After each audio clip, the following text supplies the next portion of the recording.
good friend, Amy Poehler. We were talking about the first show back in 2014. Your fellow guest, he was kind enough to follow you that night, Vice President Joe Biden. Yeah, that was very special. Very special. He was a class act. Yeah. We did try to get him for our 10-year anniversary show. Obviously, he got a bigger job now, so he was unavailable. Oh, you couldn't get him? I couldn't get him, no. Oh, I could get him. Hey, Mr. President?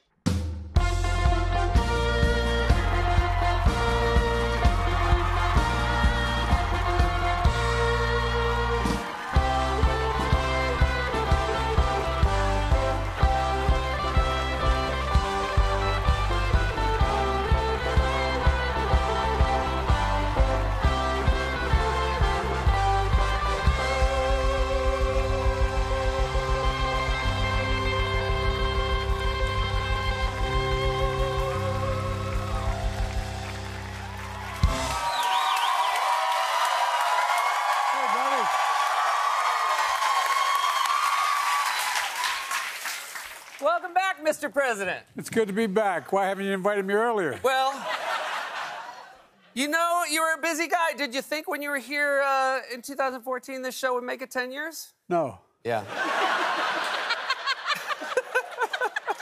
we appreciate the honesty, you know? No, you guys actually, you've been colleagues before. You worked together. You did an episode of Parks and Recreation. We talked about it back in 2014. Are you kidding me? I bragged about that for a long, long time. That was really fun. That was before President. This was the best gig you ever had. And maybe the best gig I've ever had, period. Yeah. How was the President as a scene partner? Well, it was an awesome time to go to D.C. because we met with the then Mr. Vice President, Mr. President, Vice President, President. That is right. I don't want to get it wrong. I don't want to get it wrong. But we met people from both sides of the aisle, and then, if you remember, we did that scene together, and then you said to me, how should I act? And I said, just act like, what is this lady doing here? And you nailed it.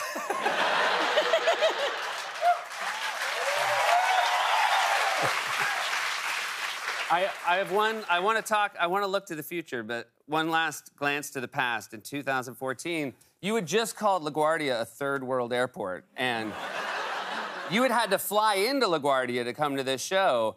And the only reason I bring it up is LaGuardia, much to the chagrin of late-night comics like myself, is a beautiful airport now. It's a beautiful airport. And it really does speak to what infrastructure spending can do. Sometimes it takes a long time, but it's really worth it. Have you been to LaGuardia recently? I have, but it didn't take me a hell of a long time. Yeah. The last guy had infrastructure week every week. Yeah, you did. But we actually got it done. How can you be the leading country in the world with ranked number 13 in terms of infrastructure? It's not good. Not possible. Yeah. Not possible. But that's not the only thing we're doing. We're getting a lot of things changed. You got a lot of things changed, and I want to ask about that, but there's something that I've been it just speaks to the era we live in now. There's a Dark Brandon conspiracy meme, and this is something that you seem to have a lot of fun with. You've co-opted Dark Brandon. This is a yard sign, and do you enjoy playing around with the Dark Brandon meme? No, I resent the hell out of it. Okay.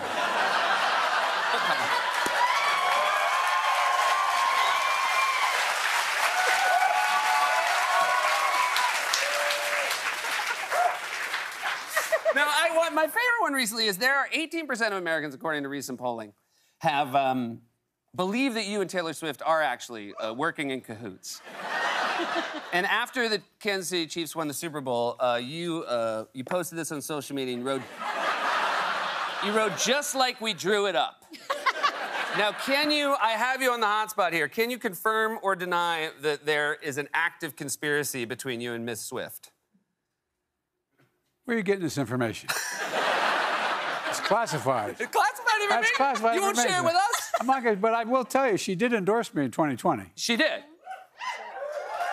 I bet you might be wondering. You think it might come around again? I told you it's classified. I'm gonna ask you another question because we mentioned Parks and Rec, and Parks and Rec was a show that was about how government could actually help people. And it was a really optimistic show. Real quick, though, do you believe any conspiracy theories? Oh, yeah, I do have one conspiracy. I think that octopus. An octopus is an alien. Okay. And the bottom of the sea floor is actually the top of the earth. He's leaving. He's gonna go.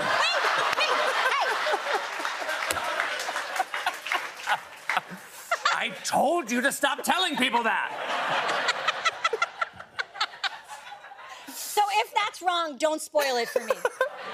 All right, I'm so not. Parks and Rec was about optimism. You, I believe, are more optimistic about this country than certainly I am, than a lot of people are. Why do you continue to be optimistic about this nation despite everything that's happened in recent years? Look, I tell every world leader, and I mean this sincerely, never underestimate the ability of the American people.